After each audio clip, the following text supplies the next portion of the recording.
Hi and welcome to Online Appliance Tech. Today we're working on a built-in KitchenAid Wall Oven. The client used the self-clean option and it tripped the high limit fuse. So you can see here I'm pressing the bake option, and what I do here is I basically listen for any type of clicks from the display. If that's the case, that tells me the relay, the main control board, is fine most of the time, and it's just a high limit. So what I would definitely do is flip the breaker on the outside, open the door, and then actually remove the front door of the oven. There are two clips, one on the right and one on the left. Sometimes you need a flathead to pull them up, and in this case you don't, which is great. And then you're going to pull, like you're going to close the door halfway and pull straight up and out towards you. Sorry about the camera angle. So forward, up, lift up, and pull outwards towards your body. Be careful, the door is slightly heavy. This way, when you pull the oven out, the oven's not too heavy. This bottom frame I should have removed, as you'll see later on in the video. You'll have two screws that mount the oven to the wall, one on the left and one on the right. They are Phillips.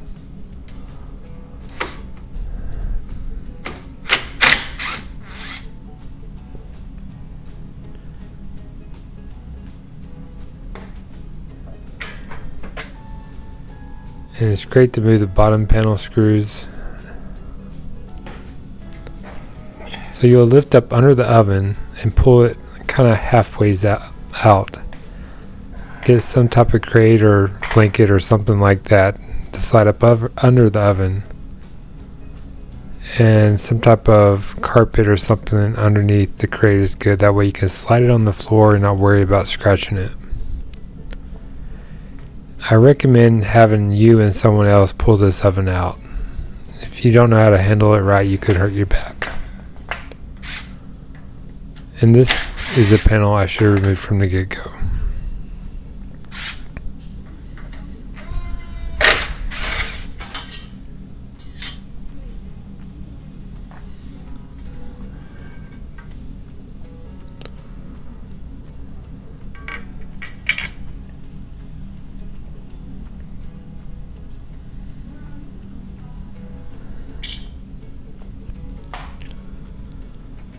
Okay, so I will slide both of my hands up under the oven, and like I said, it's better if you get someone to help you, one on each side, and lift up and slide gently on the crate or whatever you use to put underneath it.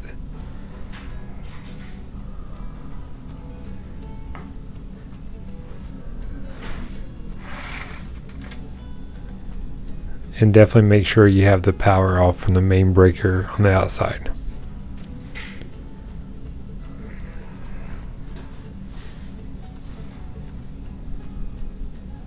So most of the time the high limit fuse is on the back wall of the oven, but in this case it was not. It was on the top frame, which I will show you how to remove both. As you can see here, we're just basically removing all the screws that hold the back panel on. Just take your time, be careful, it is sharp.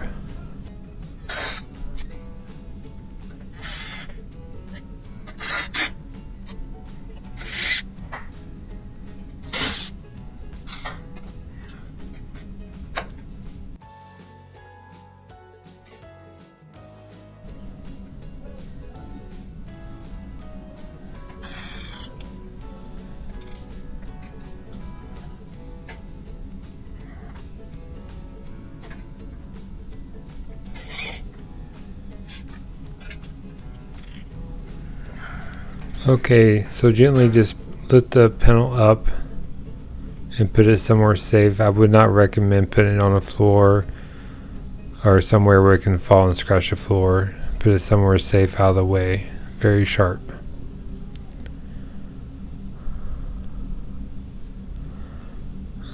So like I said, most of the time the fuse is on the back cavity of the oven. In this case it was not. It was on the top panel, which you have to remove the top. And there's just Phillips head screws that hold the top on. So just go around the top of the unit and remove all the screws.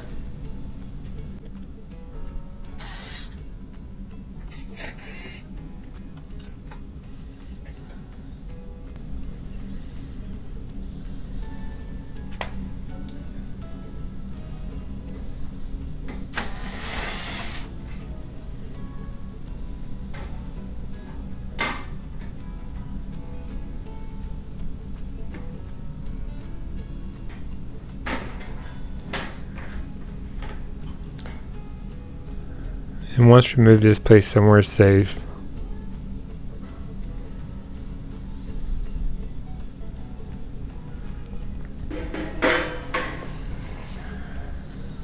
So as you can see on top, right there, if you can see the fuse where my finger is, that's your high limit fuse. What happens when the oven gets too hot, it'll trip that fuse and not allow power to get to the heating elements, and then that's when you get to no heating.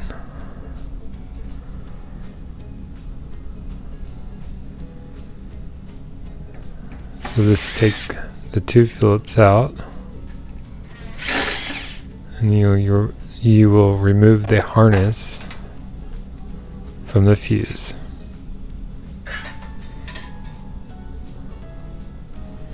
Most of the time, if you shake a fuse or a high limit fuse, if you shake it and you hear it rattle, that means it's good. If you shake it and you hear no type of rattling, that means it's bad. So this one obviously is bad, as I test for the multimeter. Open line means power cannot go through to complete the circuit.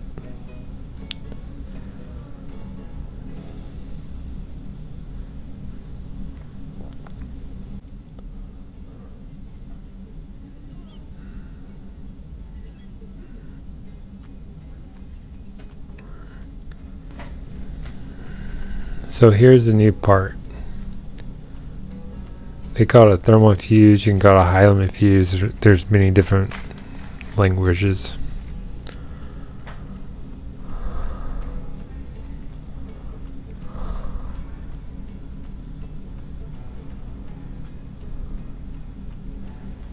So as I shake this one, you can actually hear it rattle. That means it's a good fuse.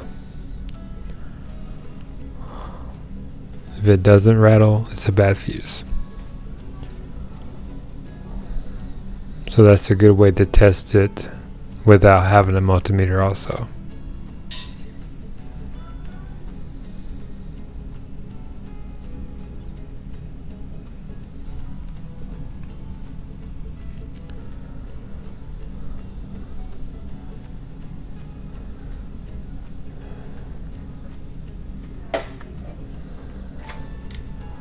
So basically, you'll just get your two Phillips head screws and put it back into place.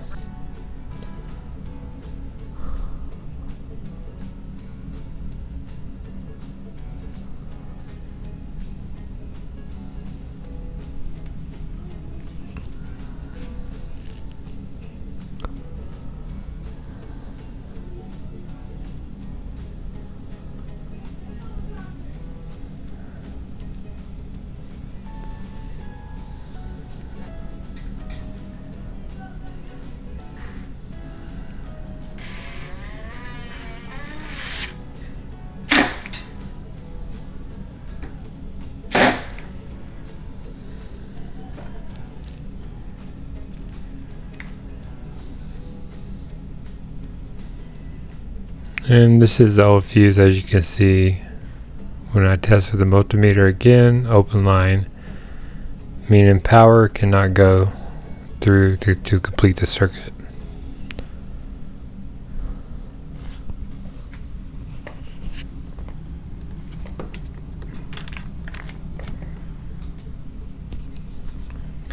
So when you replace the top panel, like I said, be careful, it's sharp, but you're going to under lip the display panel and press and a down angle, if you can see.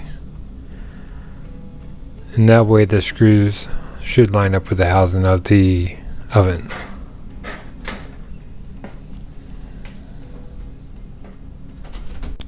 Now we're going to reinstall the top panel using the Phillips head screws.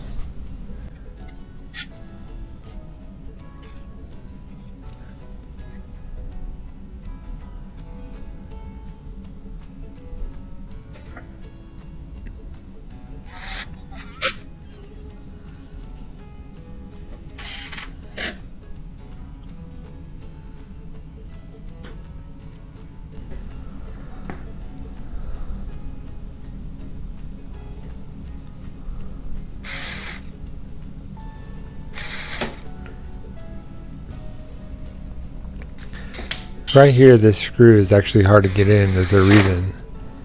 As you'll see here in a moment, I did not place the top panel correctly. You have to have that under the display to align the screws correctly. So what I will do here, I will just remove the screw up on the right to give me a little slack. Right here.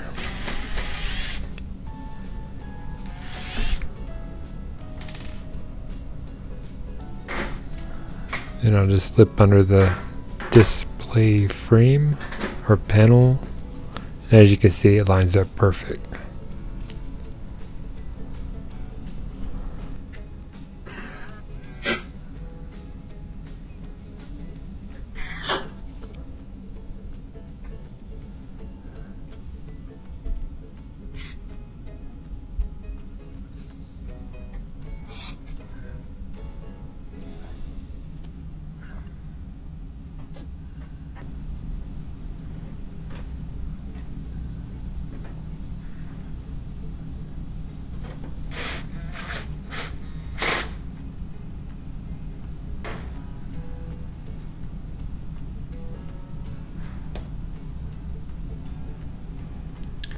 Now let's install the back panel.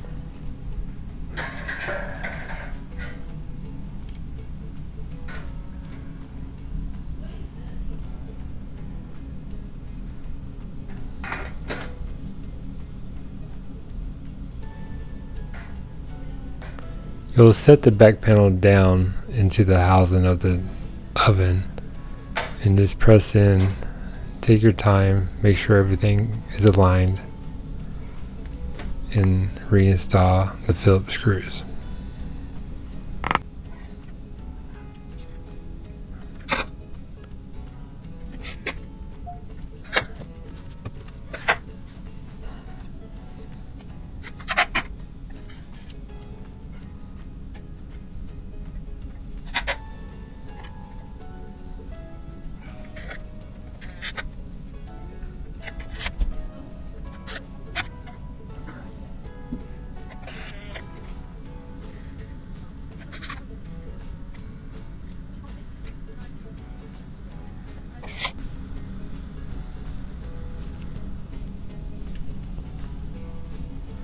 Okay, now let's slide the oven back into place.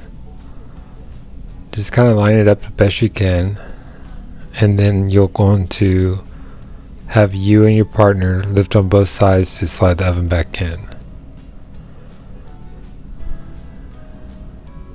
Like I said, I recommend you to do this with help.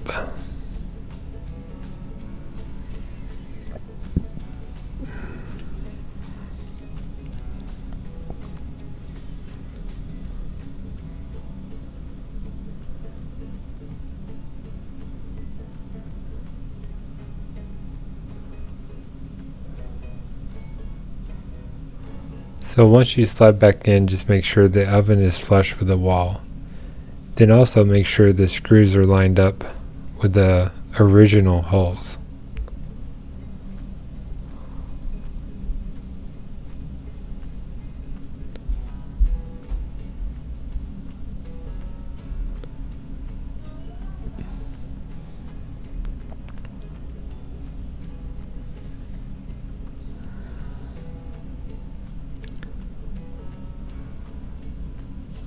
So just going to reinstall the 2 screws to Phillips.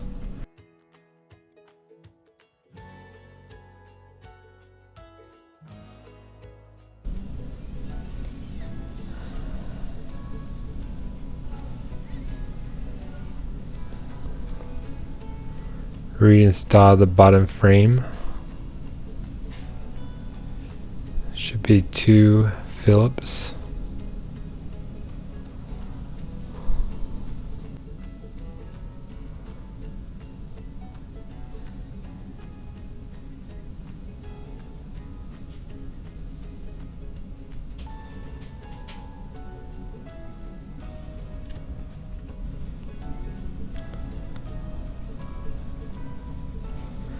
So when installing the door, you're going to push the hinges in and pull the door down and just place the latches back over and shut gently. Turn the breaker back on, the right breaker.